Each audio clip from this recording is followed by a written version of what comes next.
Quiero agradecer la invitación que se me ha hecho para participar en este seminario, Símbolo y Reino, tres grandes colecciones novohispanas, muy especialmente a Carmen Gaitán Rojo, la directora del Museo Nacional de Arte, a Héctor Palares Mesa, coordinador de curaduría del museo, y a todos quienes han hecho posible este interesante evento.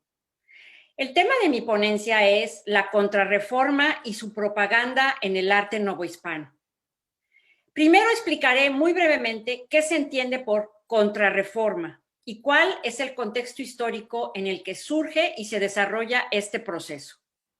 Posteriormente me referiré a la propaganda ideológica que este movimiento llevó a cabo para transmitir sus fundamentos teológicos y espirituales y en general sus valores, así como sus estrategias visuales y simbólicas para contrarrestar o neutralizar al movimiento derivado de la Reforma Protestante.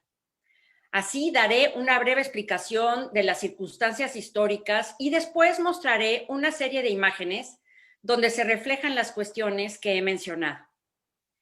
Más de 20 años después del movimiento religioso cristiano que encabezó Martín Lutero en el mundo germánico, actualmente Alemania, a partir de 1517, y que llevó a un cisma de la Iglesia Católica que dio origen a numerosas iglesias y corrientes religiosas agrupadas bajo la denominación de protestantismo. 20 años después, la Iglesia Católica respondería a este con un concilio ecuménico, el de Trento, que pasó en los años de 1545 a 1563 de forma intermitente en esta ciudad italiana, convocado por el Papa Paulo III, que definiría el dogma y ordenaría la reforma disciplinar del clero. La Iglesia se venía reformando desde la Edad Media, pero se reinventó en Trento. La crisis causada por el cisma luterano realmente la sacudió y con un programa de reforma, esta respondería a los retos de una Europa que permanecería para siempre dividida en distintas confesiones, en diferentes estados nacionales, con sus propias políticas religiosas, inmersa en varios conflictos hegemónicos y espirituales. Roma, por supuesto, no podía quedar al margen de ese ambiente conflictivo y adoptó también una postura militante, combativa, contra los enemigos confesionales. De allí que el movimiento de Reforma Católica tridentina también se conociera por el nombre de Contrarreforma. No hay pocos debates sobre ello, pero ahora me concentraré en otras cosas. Este movimiento se abocó también a rescatar para el catolicismo territorios que habían pasado al ámbito protestante. La Iglesia Tridentina se sirvió de una nueva orden religiosa, la Compañía de Jesús, fundada en 1534 por Ignacio de Loyola, quien fue santificado poco después, en 1622. Los jesuitas fueron los grandes propagadores y comunicadores de los valores contrarreformistas, no solo en Europa, sino en territorios inhóspitos, alejados y no cristianos, en Asia, en África y en el Nuevo Mundo. Su novedosa labor en el terreno de la educación y la evangelización tuvieron resultados relevantes y de éxito en la nueva política de la Iglesia. Habrán notado ustedes que mencioné que los jesuitas fueron grandes propagadores. Cuando hablamos de propaganda, uno puede preguntar, ¿y qué se quería difundir? Se deseaba comunicar el correcto dogma cristiano, ya que los postulados teológicos habían sido cuestionados seriamente por el protestantismo. Trento se ocupó de muchos temas doctrinales, morales y disciplinares. Decretó sobre la justificación, los sacramentos, la Eucaristía, el canon de las Sagradas Escrituras y otros asuntos que habían sido cuestionados por Martín Lutero y otros reformadores. Era muy importante transmitir los dogmas con absoluta claridad. Básicamente era señalar a la Iglesia de Roma como la única verdadera, fundada por Cristo a través de Pedro, sin aceptar ninguna otra. El Papa como vicario de Cristo, según la sucesión de Pedro. El clero católico como el único intérprete de la palabra divina y administrador de los sacramentos. La operatividad de los 7 sacramentos, dadores de gracia santificante. Además de la idea de la salvación del ser humano, tanto por la fe como por las buenas obras. La consideración de la presencia real de Cristo en el sacramento de la Eucaristía. La interpretación de las Sagradas Escrituras reservada a la Iglesia Católica. La sistematización de las ceremonias litúrgicas. Una cosa muy importante, la veneración a la Virgen y a los santos. Y muchas otras disposiciones más que son muy interesantes desde el punto de vista teológico e histórico, pero que no puedo ahora por falta de tiempo referir. No me puedo detener en la explicación teológica, como he dicho, pero algo mencionaré cuando revisemos las imágenes más adelante. Los decretos de Trento se promulgaron hasta 1563. Sin embargo, el espíritu de esa reforma ya flotaba en el ambiente en la Nueva España antes de esa fecha, y fue ya con el Tercer Concilio Provincial Mexicano de 1585, llamado por el historiador Stafford Poole el Trento mexicano, cuando realmente se desplegó en toda su magnitud el espíritu de la Reforma Católica en México. Fue por la amplitud de los temas tratados y por su vigencia el que marcó decisivamente a la Iglesia novohispana. Bien, tomemos en consideración un punto fundamental. La Reforma Evangélica Protestante es un evento contemporáneo a la conquista de México Tenochtitlan por Cortés y sus huestes, la llegada de los primeros evangelizadores y la colonización en América, justo hace 500 años de esas ocurrencias. En los dominios hispánicos en este nuevo mundo, convertir a los indígenas al catolicismo era la prioridad de las autoridades eclesiásticas y de los misioneros. Es decir, en su pensamiento lo prioritario era acabar con la idolatría pagana e insertar a los indígenas en el cristianismo. Eso del protestantismo apenas fue un factor en la vida novohispana durante los 3 siglos de régimen colonial. Prácticamente durante todo este largo periodo no hubo, digamos, herejes de la presencia o la magnitud de Lutero o de Calvino o de otros reformadores. Aunque las autoridades españolas siempre temieron que pudiera llegar esta confesión a los dominios americanos y se contaminara, por así decirlo, a las colonias con proposiciones erróneas. En 1561, el arzobispo Alonso de Montúfar, segundo arzobispo de México, escribió al rey Felipe II que podía estar tranquilo de que su reino estaba libre de la pestilencia luterana.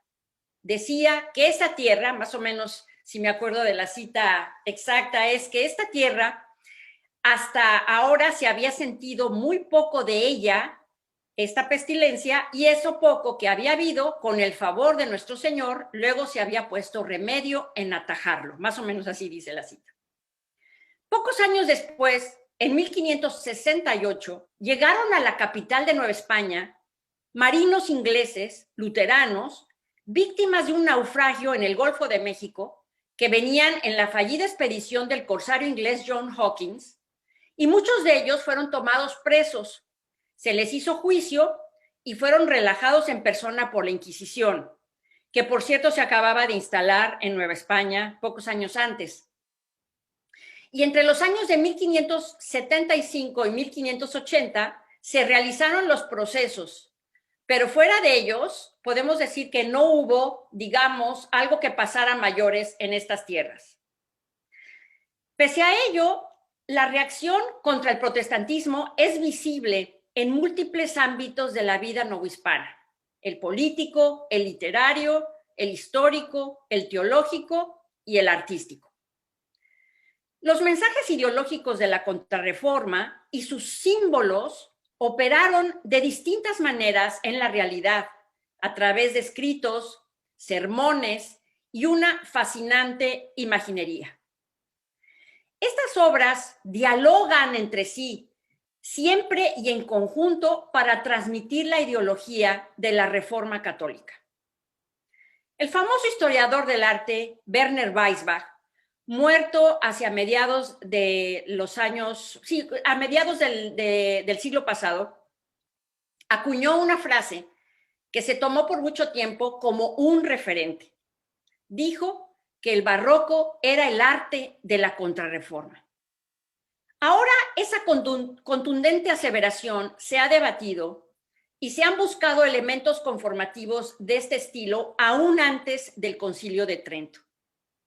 Mucho se va a discutir o ya se ha discutido en este seminario sobre el barroco, el origen de esta palabra, el estilo artístico, el llamado barroco americano, en fin. También algo mencionaré en la parte del análisis de las imágenes que pondré a su disposición en unos momentos, aunque no me extenderé ahora en la explicación pormenorizada de este importante, trascendente concepto. Basta decir que en algunos ejemplos de la pintura novohispana también veremos la reacción contrarreformista y la propaganda de los valores católicos, es decir, la fe verdadera y la ortodoxia, que son producto de la cultura barroca. La Nueva España contestó de manera explícita o implícita a los postulados protestantes de acuerdo con los patrones oficiales, los códigos y preceptos establecidos por la política española sobre el uso de imágenes, establecida desde tiempo anterior incluso al Concilio de Trento, en la península ibérica, y que después de dicho concilio fueron actualizadas de acuerdo a las nuevas circunstancias de la Iglesia. Esto es muy importante, porque no todo lo que conocemos de los elementos que están implícitos o explícitos en el arte novohispano postridentino surgieron a raíz del Concilio de Trento. Muchos de ellos surgieron ya en la última fase de lo que se conoce como la Edad Media, y particularmente en la península ibérica hacia los 400. El programa tridentino fue puesto en práctica de muchas maneras, entre ellas al promover viejas y nuevas aproximaciones de representación agiográfica, es decir, de la representación de los santos, en pinturas y esculturas, y a través de la oralidad, con los sermones que se daban en los púlpitos y sobre todo con la impresión, la publicación de los mismos. Hay siempre un diálogo entre los sermones que tienen el contenido y la explicación teológica y las imágenes que se proyectan a las personas que las miran. Entonces, por el lado de la teoría y de la visualidad, puede la persona tener un adoctrinamiento dogmático. En estas obras se ve que algunos santos y la Virgen María especialmente fueron convertidos en poderosos emblemas contra la herejía.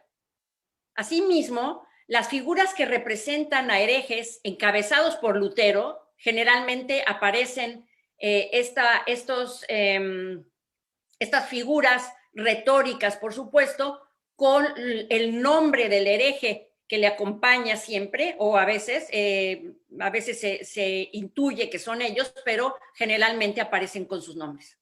Estos transmitieron un poderoso mensaje, como los más grandes enemigos del catolicismo.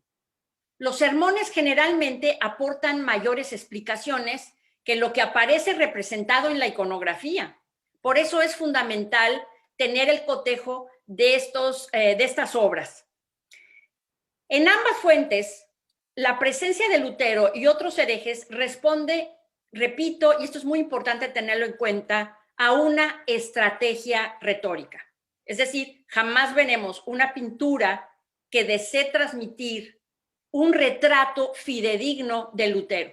Tampoco tendremos una narrativa de veracidad histórica en los hechos que hayan rodeado a la vida de este reformador y de otros.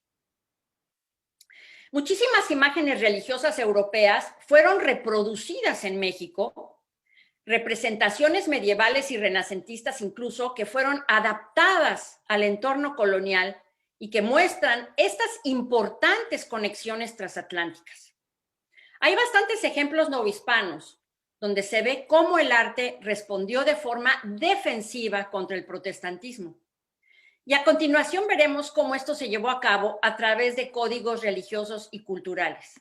Si me permiten un momento, voy a compartir ahora mismo mi pantalla para que vean ustedes esta selección de imágenes que he traído para comentar. Bien, pues vamos a empezar a transmitirles las imágenes. Vaya, perfecto. Bueno, en este primer conjunto de imágenes, vemos cómo en México Cristóbal de Villalpando tiene una obra muy importante sobre el triunfo de la Iglesia, realizada en 1689, que es una de las piezas fundamentales de la iconografía en la Catedral de México.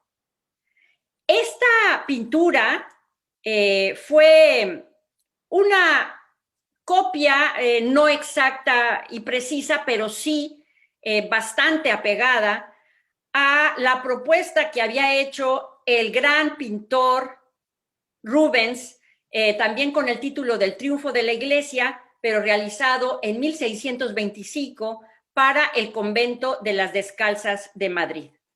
Y ustedes pueden ver en ambas obras cómo los símbolos de este catolicismo que se quiere defender después del Concilio de Trento están presentes en, por ejemplo, la exaltación de la Eucaristía, que es cargada por una figura femenina que representa a la Iglesia. Está también, en el caso de la pintura de Villalpando, una representación de San Pedro que hace alusión precisamente a la defensa del papado. Y este cuadro, al igual que el de Rubens, se puede mirar en dos planos. En el plano superior, donde está el mundo celestial, el mundo de la verdad y el mundo del bien, y la parte inferior, donde tenemos este carruaje cuyas ruedas pasan por encima de una serie de personajes que representan la herejía, la mentira, la apostasía, la ignorancia, en fin. Déjenme ver cómo... Ahí está. No soy muy hábil con esto de la computadora, pero espero que me disculpen. Aquí tenemos un ejemplo en la escultura. Del lado donde está la escultura, no la pintura, sino la escultura, se trata de una imagen de San Ignacio de Loyola, que lleva en el brazo las constituciones con las cuales quedó asentada la Compañía de Jesús, y San Ignacio representado, sí, en su retrato más apegado a como él físicamente era, el fundador de la Compañía de Jesús, de los jesuitas, pero hecho una quinta esencia del campeón del catolicismo. Y está parado sobre una figura horrorosa, digamos, una especie como una combinación de un hombre y una mujer anciana, y con la fortaleza de un hombre que es parecido a una especie de medusa, tiene una víbora que le muerde el seno y él se está mordiendo el puño. Y ahí ustedes pueden apreciar cómo en el lomo del libro viene la palabra Luterus, o sea, es una obra de Lutero. En el ejemplo de la pintura, que es una pintura de Miguel Cabrera, célebre pintor novohispano del siglo XVIII, vemos también la representación de Ignacio de Loyola, casi como la escultura de Cuenca, España, también con el libro de las Constituciones, posado sobre esta misma imagen, Sin embargo, en el lomo del libro no está puesto el nombre de Lutero ni de ningún otro de los reformadores. Uno puede preguntarse por qué. Porque en España había un conocimiento, digamos, popular del reformador alemán, hecho desde luego el representante del mal, pero en la Nueva España no se tenía muy claro, salvo los teólogos y una élite alfabeta conocedora de la historia, digamos, reciente para ellos del cisma religioso. Repito, no se conocía el nombre de Lutero ni lo que había hecho este personaje en Europa. Entonces, el artista parece dejarlo así, solamente esta figura como representación del mal. Aquí podemos ver esta figura que es en el libro de cabecera de los pintores en Europa y en la Nueva España, bueno, en todos los dominios españoles en América, sobre cómo se debía representar a la herejía. Y la vemos precisamente representada como esta mujer anciana, digamos, está el cabello, pero este cabello son serpientes muchas veces, está agarrando la serpiente y en fin, esto se trató de distintas maneras de acuerdo a las necesidades que se tenía de representación precisamente sobre el tema de la herejía. A continuación tenemos también del gran Miguel Cabrera este triunfo de la Iglesia que exalta a la Compañía de Jesús nuevamente, son los jesuitas, están vigilados en la parte superior del cuadro por la Virgen, además de por santos, está también la representación de la Iglesia con la tiara papal, la custodia. Ignacio de Loyola está presidiendo esta procesión, digamos, de jesuitas, va en una flamante cuadriga impulsada por Pegasos, y en la parte de abajo, la foto es mala porque esto es una pintura, está en todo el muro, es un muro muy grande en el actual oratorio de San Felipe Neri, pero que era en el siglo XVIII, antes de la expulsión de los jesuitas, era el Templo de la Compañía en Guanajuato. Pero si vemos nosotros en detalle lo que hay en la parte de abajo de este gran mural, pues se aprecia otra vez la representación de los herejes o de los ignorantes o de los blasfemos, de estas personas que están en contra de la ortodoxia, y muy claramente podemos ver el nombre de Lutero en uno de estos personajes que están claramente representando la antítesis de los valores que en la parte superior podemos ver que exaltan a la Iglesia de la Contrarreforma. Este ejemplo que les he traído ahora es de un cuadro, de una imagen que quería decir se encuentra, pero muy probablemente se encontraba en la iglesia de la Veracruz, en la Ciudad de México. Yo la fotografié ahí antes del pavoroso incendio que acabó con muchísimas piezas. Yo no sé si esta pieza se salvó, no he estado en México últimamente y además no sé si se puede todavía entrar a la iglesia porque la están restaurando. Hubiera sido, por supuesto, una pena que se hubiera perdido. Es una pintura del siglo XVIII que está inspirada en un grabado que tienen también aquí junto a ella, donde aparece el nombre en esta cabecita de Luther, está también el nombre de Lutero. Eso no se puede ver en la imagen porque está muy pequeño. Déjenme ver si puedo ampliar. Ay, no, me estoy yendo a la otra, ya se los adelanté. Bueno, no puedo ampliar la imagen, pero aquí abajo, bueno, les voy a explicar primero el cuadro.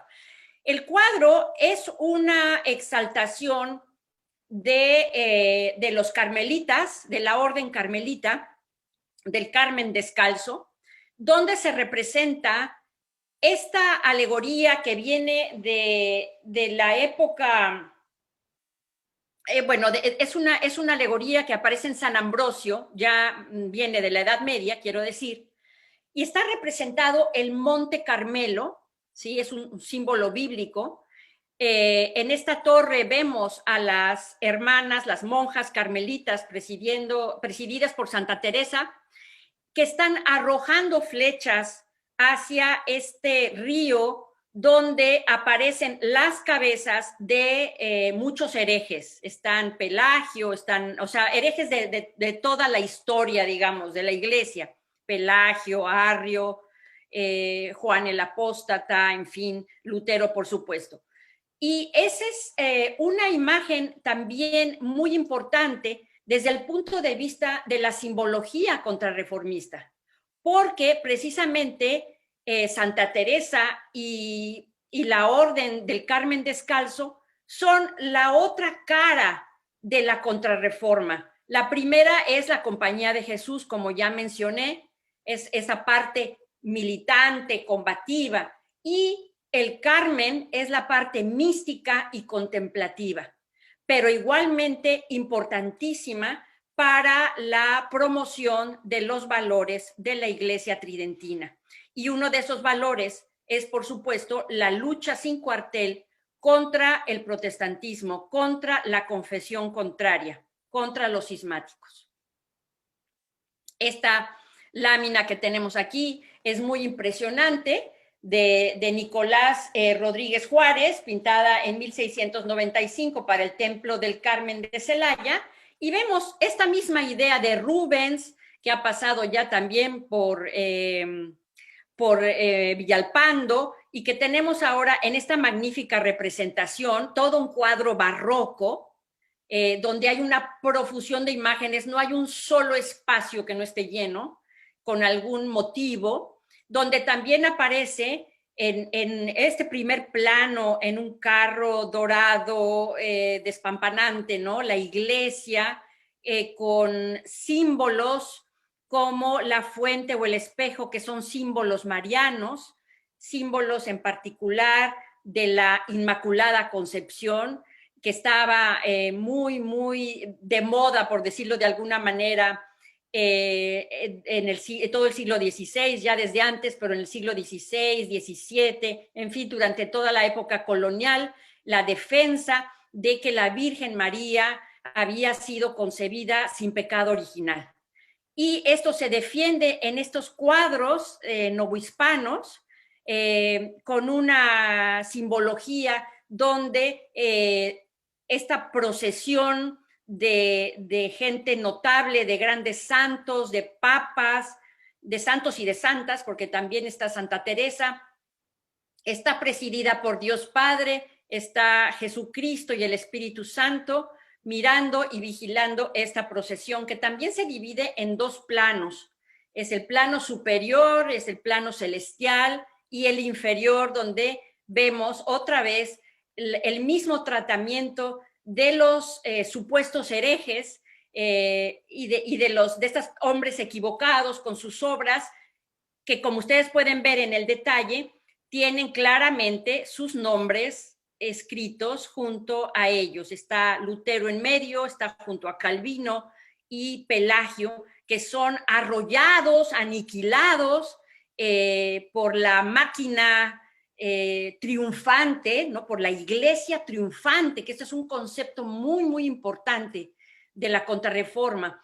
La iglesia militante, la iglesia purgante, la iglesia triunfante, todos estos son conceptos que se manejan todo el tiempo en las obras teológicas y en las imágenes. En esto se ve la iglesia triunfante, está triunfando sobre el mal, sobre el demonio, sobre la heterodoxia y sobre estos hombres equivocados que han puesto en peligro la cristiandad, que de hecho han fracturado la cristiandad universal. Este es un cuadro precioso, se llama La nave de la iglesia, está en el Museo Nacional del Virreinato y es del siglo XVIII, anónima, pero es un cuadro fantástico donde se representa la nave triunfante, otra vez es la iglesia triunfante, esta vez no en un carruaje, sino en un gran barco, donde es igualmente conducido por Jesucristo y la Virgen en la parte del mástil y de la vela. El viento sopla proceloso, ¿no? Lo está llevando, lo está conduciendo, está siendo guiado por San Miguel, el gran enemigo del demonio, ¿no? Con su espada. Y en el barco van los principales santos y fundadores también de las principales órdenes religiosas hasta ese momento. Está presidido por San Pedro, que lleva en su mano las llaves del reino. El Espíritu Santo, por supuesto, está alumbrando la escena. Abajo tenemos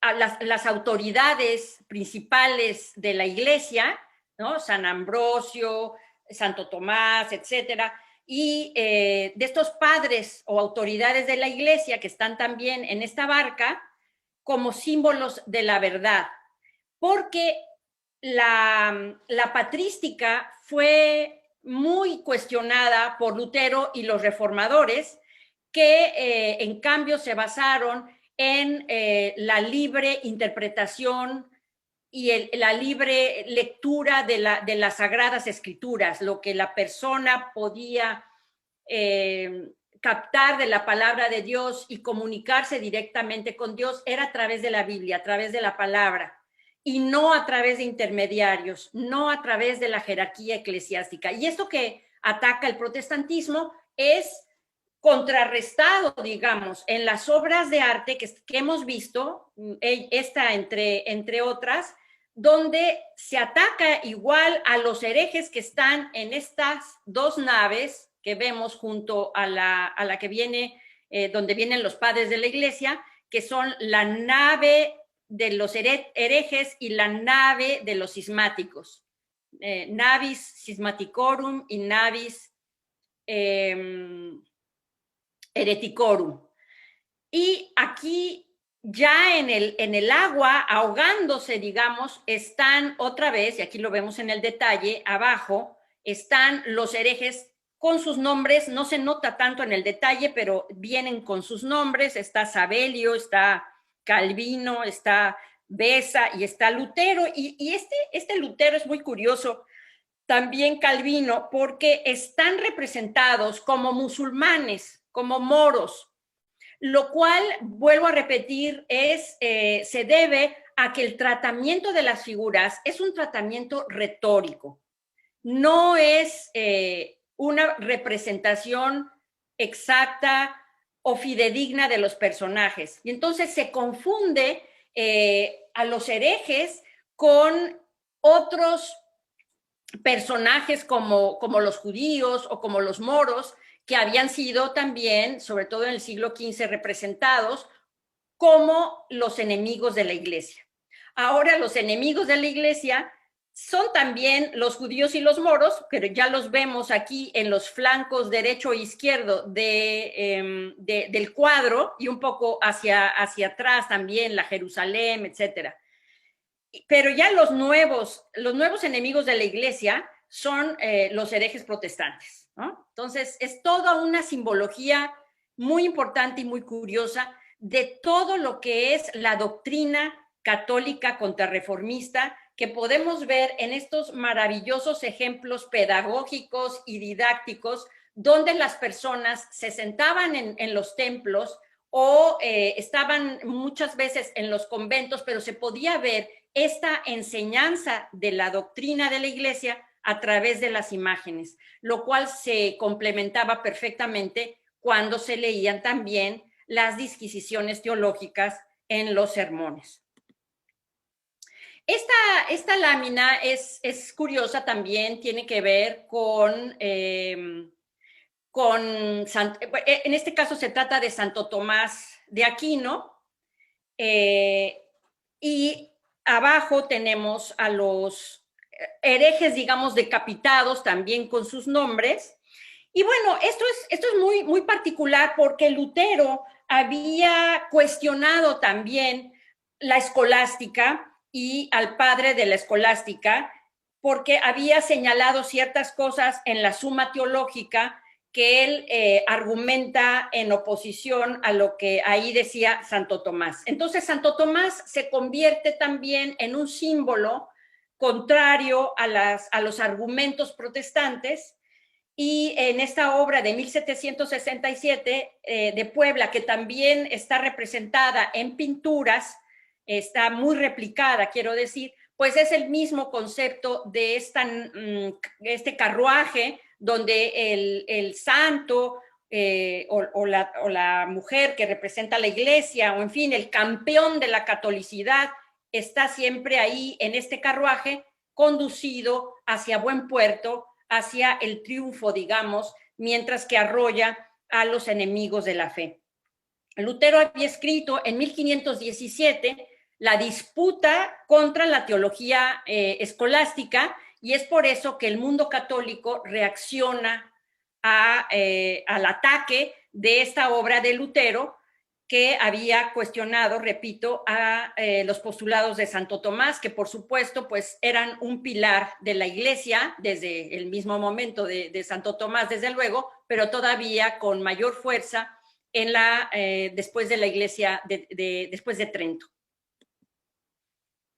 Este es un ejemplo también de otro santo. Esta vez se trata de San Nicolás de Bari. Nicolás de Bari fue un obispo de Mira en el Asia Menor, que vivió en los años 270 a 343 aproximadamente, y esta imagen se encuentra en el convento de Calpulalpan, representando a San Nicolás de Bari, que es pues este santo dadivoso que daba regalos a los niños. ¿Y qué tiene que ver esto con lo que aparece abajo de sus pies? Que está él parado o sostenido en un pedestal, y está encima de un libro cuyo lomo dice también la palabra Lutero. Entonces, uno no se explica muy bien por qué, y la razón es porque San Nicolás de Bari no solamente era el protector de los marinos y el que regalaba a los niños, protegía a los niños, sino que también había tenido, según decía la leyenda, durante su vida, un enfrentamiento con el hereje Arrio, que era un antitrinitario.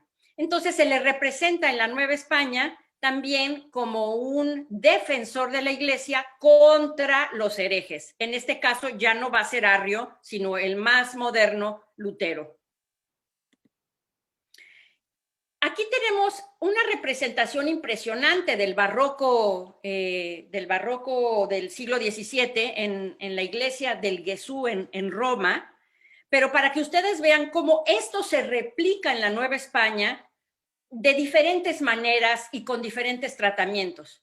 En este caso del Gesù está la Virgen, que es la campeona, ¿no? La Virgen es la que está derrotando a estos herejes que con la cruz y con el pie los está haciendo por un lado, y ahí en el lomo del libro de esta espectacular escultura de mármol está en el libro que está abajo de este hereje, también con la serpiente, en fin, todo este tratamiento que ya hemos visto del mal, también el nombre de Martín Lutero. Pero para que vean cómo eso se va replicando en los diferentes ejemplos del arte novohispano. La Virgen jugó un papel fundamental como símbolo de la Contrarreforma. María es un paradigma de la Iglesia Católica, un símbolo de la Iglesia triunfante, pero también un símbolo patriótico de la España triunfante de la época de los Austrias. Se consideraba, por supuesto, intercesora, mediadora y corredentora.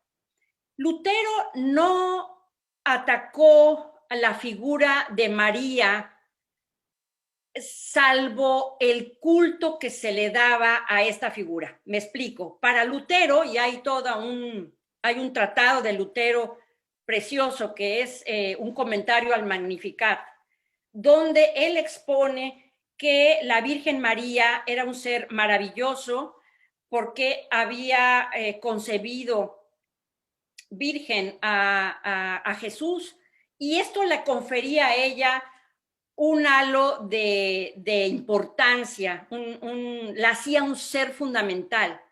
Pero lo que esgrimía Lutero es que no se podía dar culto a ella ni a ningún santo, y solo el culto debía referirse a Dios.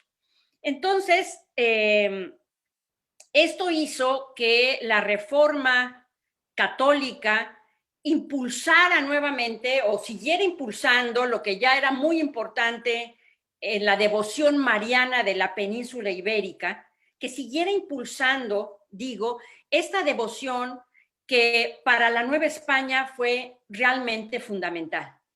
Y yo pongo el ejemplo de la Virgen de Guadalupe, que es un ejemplo de una inmaculada concepción, es decir, como voy a repetir ahora, esta Madre de Dios perpetuamente exenta, libre o limpia del pecado original, pero a la vez también es una representación de la mujer del Apocalipsis. Y según San Juan el Evangelista, en el libro 12 de la Revelación, tiene este tratamiento de una mujer que aparece en el cielo, rodeada de los rayos de sol, posada sobre una media luna, y está esperando al niño. Y ese niño va a nacer y va a derrotar al dragón, que es el demonio. Este tratamiento de Guadalupe como Inmaculada Concepción y como mujer del Apocalipsis ya la hace un referente en contra de la herejía. Lo vemos en los sermones sobre todo, no en la pintura no nos explica eso, pero los sermones de los siglos XVII y XVIII están verdaderamente plagados de explicaciones teológicas donde se habla de la Virgen María en sus diferentes advocaciones, pero principalmente la advocación de la Virgen de Guadalupe como la gran enemiga de Lutero y sus secuaces. Entonces, en estas pinturas no lo vemos porque no se puede explicar más allá, pero si nosotros compaginamos la información que nos dan las imágenes con con los conceptos que están contenidos tanto en libros de autoridades como Francisco de Florencia o otros autores importantes, y a la vez en los sermones de los predicadores del momento, nos damos cuenta que las simbologías se cruzan. Entonces tenemos un San Miguel con el estandarte de la Virgen de Guadalupe liquidando a la hidra de 7 cabezas. Y en los sermones escuchamos o leemos que Lutero es una hidra de diferentes cabezas donde se corta una de las cabezas y le sale otra. Es decir, es como un monstruo inmortal. Y eso lo vemos relacionado y referido en estas otras obras. La Virgen de Guadalupe, en los estudios de los sermones que yo he hecho, es donde más se presenta la figura de Lutero. Tanto en los sermones de Ignacio de Loyola como de la Virgen de Guadalupe, es donde encontramos las mayores referencias a Lutero. Y uno puede decir, esto es muy curioso, pero se debe precisamente a que la Virgen apocalíptica derrota al demonio que frecuentemente está representado por este dragón de 7 cabezas, y la herejía también va a ser representada de esa manera en los textos desde la época de la Reforma. Aquí la misma imagen, si ustedes ven en el grabado, es un grabado de Alberto Durero, es decir, es un pintor que, como ustedes saben, pues es muy connotado, esto ya me adelanté a las gracias, pero es un pintor muy connotado alemán, y vemos esa representación de Durero, que es contemporáneo a la Reforma luterana, pero aquí está representando a esta mujer del Apocalipsis, que no solamente aparece rodeada de un halo de rayos solares, sino también como una mujer águila, con sus alas posadas sobre la media luna, y ahí está ya llegando para atacar al dragón de las 7 cabezas. Y luego tenemos esta preciosa imagen de Oaxaca, donde está la Virgen de Guadalupe en su carácter de mujer apocalíptica, enfrentando pues a un dragoncillo, porque no se ve nada fiero, sino más bien bastante ingenuo, podemos decir, es una pintura ingenua, cándida, pero sin embargo, bueno, está representando esa simbología de la Madre de Dios, que es representante del bien y de lo celestial en contra del demonio y del mal. Y el mal estaba representado simbólicamente a través de Lutero y de los herejes protestantes. Espero, porque creo que ya me pasé bastante del tiempo, espero haberles podido pues dar un poco de luz con estas imágenes de esa simbología de propaganda de la contrarreforma. Muchas gracias.